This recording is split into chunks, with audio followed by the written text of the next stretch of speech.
રોશનીબેન આપણી એક ગણતરી હતી કે જે પાઠની જે આહુતિ આપી હતી એમાં અગ્નિ રૂપે દાદા પ્રગટ થઈ સ્વયં ગ્રહણ કરે છે, યાદ હોય તો મેં કહ્યું હતું તમને. અને એ સમયે આપણને એક કહેવાય કે નાનો પરચો મળી ગયો. અત્યારે દાદા જો અગ્નિ ફેરવડાવે છે, બીજું કશું થયું નથી કોઈને નુકસાન, પણ ફેરવડાવે છે ખરા.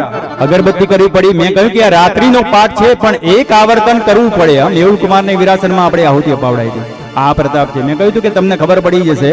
અને આવું કોઈ દિવસ કોઈ સુંદરકાંડમાં અમારે નથી કરવું પડ્યું. અને અગ્નિ ફરે છે એનો મતલબ મેં કહ્યું હતું કે અગ્નિના રૂપે દાદા પ્રકટ થાય, કેમ કે સ્વયં જ્વાલામુખી છે. અને ખરેખર તમે જોઈ લો તમારી નજરે, નુકસાન કશું નથી થયું. અમે પણ સ્ટેજ ઉપર જ છીએ. અહીંયા યાદ અપાવ્યું, તમારા હાથે જ અગ્નિ લઈને તમારા જ ફેરવવી પડી. જય જય શ્રી રામ, જય જય શ્રી રામ, જય જય શ્રી રામ, જય શ્રી રામ.